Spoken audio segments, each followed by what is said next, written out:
Les amis, ce 1er mai 2026, il y a une pleine lune extraordinaire, très très puissante, la plus puissante de cette année 2026. Et dans cette vidéo, je vais vous en parler, pas juste, et je vais aussi vous expliquer comment utiliser son énergie pour votre progression personnelle, pour votre recherche d'emploi, pour votre recherche de maison, pour la stabilité, pour la pérennité de votre entreprise, la prospérité dans les affaires. Je vous dis tout dans cette vidéo. Prenez note et regardez la vidéo jusqu'à la fin.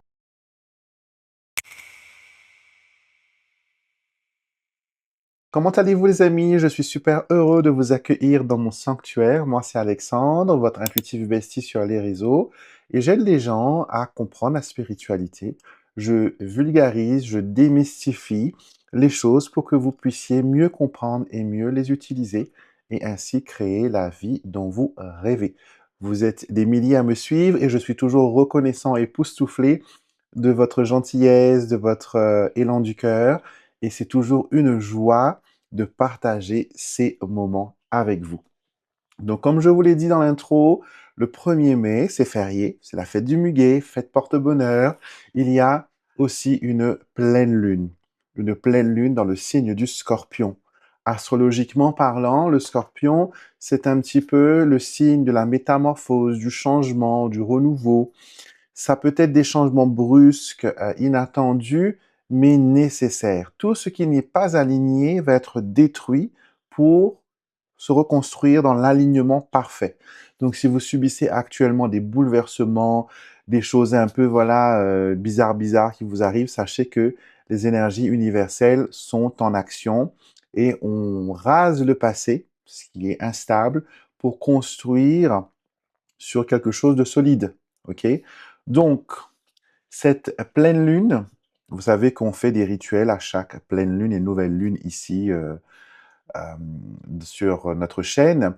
Et vous pouvez d'ailleurs y participer. Je vous mettrai le lien dans la barre de description de la vidéo où voilà, vous pouvez déposer votre intention, où vous pouvez voilà, faire un souhait. Et nous, rituellement, on va faire une célébration et on va mettre vos souhaits, vos intentions. Beaucoup de personnes l'ont déjà fait. On a eu des résultats extraordinaires. On a toujours des retours positifs. Donc, si vous vouliez participer, n'hésitez pas.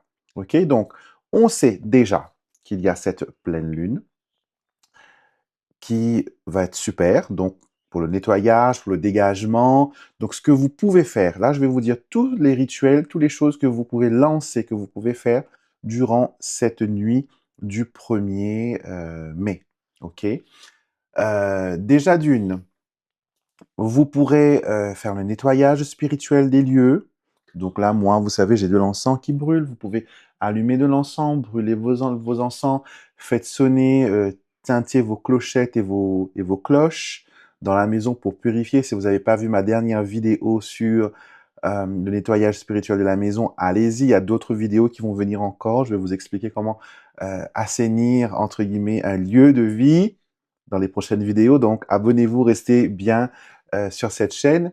Et donc, nettoyage spirituel. Parfait, on nettoie, on dégage les lieux, on passe de l'encens, on brûle de la sauge, on brûle de l'encens, de l'oliban, de l'encens d'église, du pontifical, c'est très bien aussi, l'encens trois mages aussi. Donc, tous les encens que vous avez qui sont pour le bannissement et la protection, et la prospérité, vous le faites brûler. L'encens à la cannelle, vous pouvez aussi. Vous en trouverez d'ailleurs sur mon site internet si vous en avez besoin. Donc, on dégage les lieux, on nettoie toujours avant de superposer. C'est comme, vous savez, c'est comme préparer une assiette. Quand vous montez une assiette pour le servir, d'abord, vous vous assurez que le plat, il est propre, qu'il ne sent pas le cru, qu'il n'y a pas de taches. Et sur ce plat, vous allez construire votre présentation pour qu'une fois présenté, ça capte les yeux, ça donne l'eau à la bouche, ça, voilà, ça provoque des choses. Et dans le spirituel, c'est pareil. On ne peut pas mettre une nappe propre sur une table qui est remplie de miettes.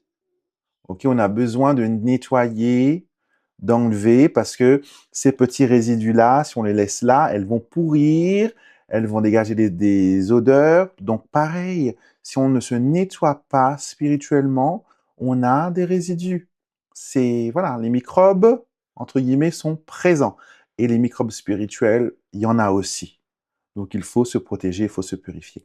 Donc, vous pouvez prendre des bains de purification. Comme je l'ai expliqué d'ailleurs, vous pourrez trouver plein de vidéos sur ma chaîne quand je vous explique de faire un bain avec du vinaigre, un peu de vinaigre, avec du gros sel, vous vous rincez.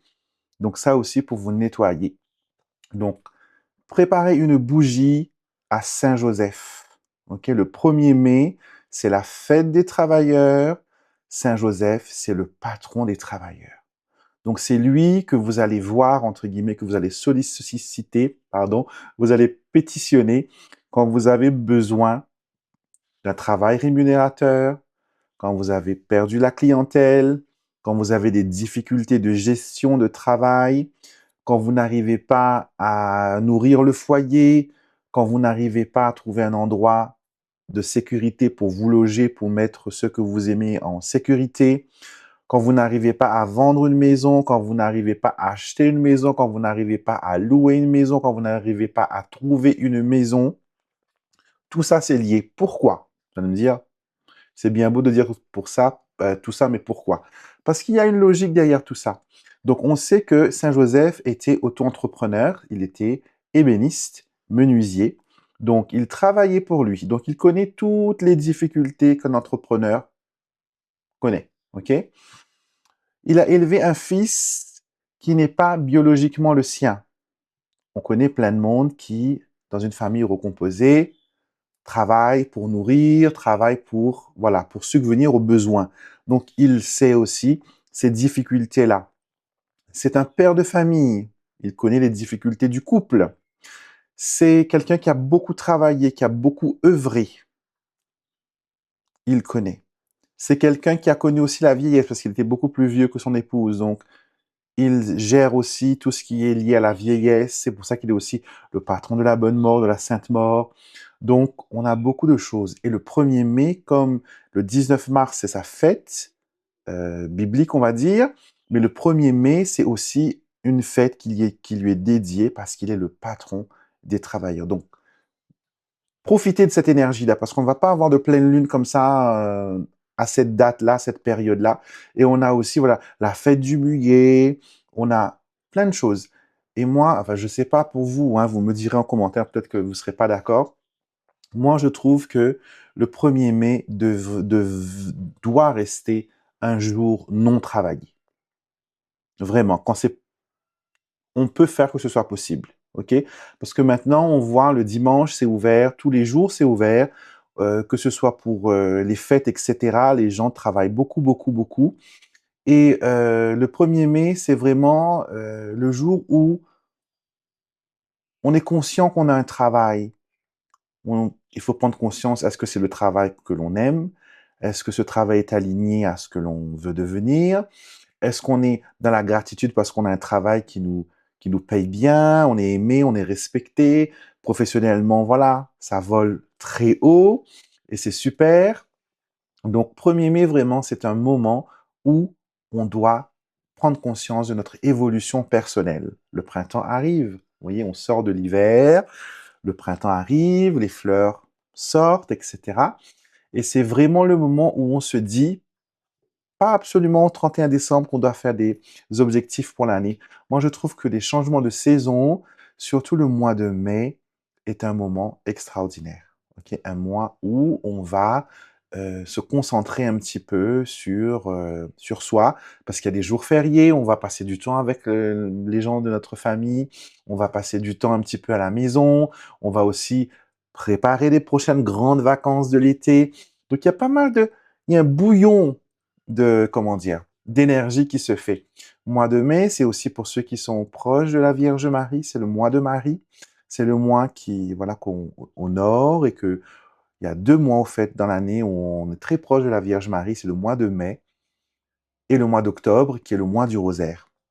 Et en parlant de rosaire, on a reçu, nous, ces magnifiques chapelets qui sont artisanales et qui sont faits avec des pierres de lave. Regardez-moi cette beauté tout doré et noir là. Et ce qui est bien avec les pierres de lave, c'est que vous pouvez aussi mettre un peu d'huile essentielle et le frotter. Ou sinon, si vous avez des huiles comme l'huile de mauvais œil ou de l'attraction, vous pouvez mettre un petit peu. et vous frottez. Et ces pierres naturelles vont garder cette odeur, ça va être imprégné. Donc, il est juste, franchement, hein. Il est juste waouh. On n'a pas beaucoup parce que c'est un produit fait main et j'adore. Moi, j'aime beaucoup, beaucoup, beaucoup les chapelets. J'aime beaucoup les chapelets. Le premier gris-gris, entre guillemets, je ne sais pas si je vous l'ai déjà raconté. Le premier gris-gris que j'ai fabriqué, le premier objet de protection que j'ai fabriqué, c'est un chapelet que j'avais fait avec une corde pour protéger un camarade de classe qui subissait des violences domestiques. Et sans rentrer dans les détails, parce que c'est une histoire assez personnelle, on va dire que ce gris-gris a ouvert des portes pour qu'il puisse être sauvé, entre guillemets. Et voilà, donc les chapelets sont un petit peu, voilà, pour moi, le chapelet, ça a toujours été un symbole de protection.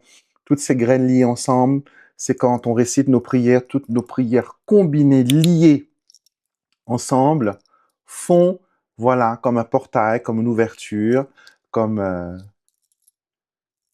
une échelle pour pouvoir s'échapper du gouffre ou du problème. Moi, je vois le chapelet comme ça, comme une échelle qui nous permet de grimper et de sortir du gouffre.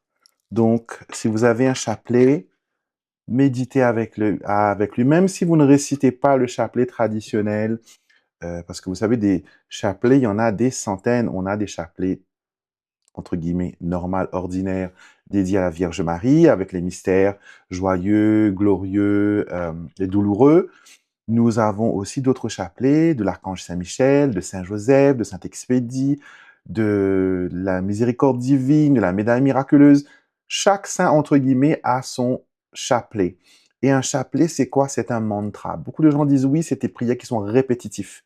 Oui, c'est répétitif parce que ça, le chapelet vous emmène, vous aspire, entre guillemets, dans un lieu où vous êtes en communion avec les forces les plus fortes. Dans toutes les grandes religions, vous avez le chapelet. Euh, que vous soyez musulman, on a le chapelet musulman, on a les chapelets orthodoxes, on a les malas dans l'hindouisme, dans le bouddhisme, on a aussi des chapelets. Donc, vous voyez, le fait d'utiliser des graines pour comptabiliser nos prières et de les présenter comme ça au divin, c'est qu'il y a, voilà, une signification importante et ça nous permet d'attirer vers nous de bonnes énergies. OK? Donc, faites vos prières pour si vous devez trouver un logement et tout ça, c'est le bon moment. Préparez-vous une bougie blanche. Écrivez votre nom, mettez votre intention, travail, prospérité, déménagement, évolution. Vous pouvez aussi démarrer comment dire, une neuvaine à Saint-Joseph ce jour-là pour lui demander, regardez, moi j'ai mon Saint-Joseph qui est juste là. Vous voyez, Saint-Joseph, patron, le saint patron, et la quantité de choses qu'il a pu faire pour moi et pour les gens pour qui, entre guillemets, je travaille et tout ça, c'est vraiment extraordinaire. Donc, Saint-Joseph est très puissant et 1er mai, c'est voilà, un jour de sa fête et vous pouvez demander son intercession, sa protection. OK? Donc voilà, profitez de ce moment-là vraiment pour attirer les bonnes énergies dans votre vie parce qu'il y a des moments comme ça qui sont, entre guillemets, propices. On doit prier tous les jours, on peut prier tous les jours, on doit s'aligner spirituellement tous les jours, mais il y a des moments où les étoiles s'alignent, les planètes s'alignent, les choses se mettent en route et là, on est vraiment capable de faire voilà, de belles choses. OK? On va demander un petit message pour clôturer ce, c'est ce petit partage du jour. Voyons voir quel saint. Vous pouvez penser à un saint. Vous pouvez, voilà, on peut aussi demander à Saint Joseph lui-même, est-ce qu'il a un message pour nous? Quel est le message que nous avons aujourd'hui?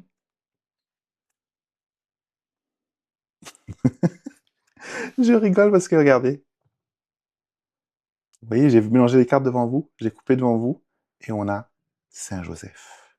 Donc il y a vraiment une présence divine. Et on a Saint-Joseph qui est emploi, confiance, paternité, protection. Et il dit, le destin n'est pas écrit dans la pierre, mais sculpté par nos choix et nos décisions. Chaque pas que nous faisons, chaque décision que nous prenons, façonne notre avenir. Alors, ce qu'il veut vous dire à travers ce message aujourd'hui, les amis, c'est que votre destin, votre vie n'est pas préécrit. Vous n'êtes pas là à jouer un script déjà dicté, déjà formaté. Non, vous avez une vie, vous êtes l'auteur, vous êtes l'acteur, vous êtes le metteur en scène, vous êtes le réalisateur, vous êtes tout. Vous êtes l'équipe de tournage. C'est vous qui décidez qui sont les figurants, qui sont les acteurs à un certain moment du film de votre vie. Vous avez toujours le choix. Même quand vous pensez que vous n'avez pas le choix, vous avez toujours le choix. Le libre arbitre, c'est un cadeau extraordinaire que le divin vous a donné. Donc, il faut l'utiliser, il faut l'honorer. Et personne ne peut vous rendre prisonnier ou prisonnière d'une situation. OK? Donc, gardez votre libre arbitre, les amis. OK? Donc voilà, je vous embrasse. Passez une belle journée, un bon moment pour ce 1er mai. C'est férié. Prenez le temps pour vous, de vous détendre, de faire les choses. Ne travaillez pas. Ne travaillez pas. N'allez pas lancer des choses. Prenez ce jour-là pour tempérer, pour vous reposer, pour vous ressourcer, pour repenser différemment et activer et attirer les bonnes énergies des étoiles vers vous. Et que cette pleine lune vous apporte beaucoup, beaucoup de bonheur, de bénédiction, de chance, de santé, tout ce qu'il y a de bon. Ok les amis? Je vous embrasse, je vous souhaite une belle journée et je vous dis à très vite les amis pour une prochaine vidéo.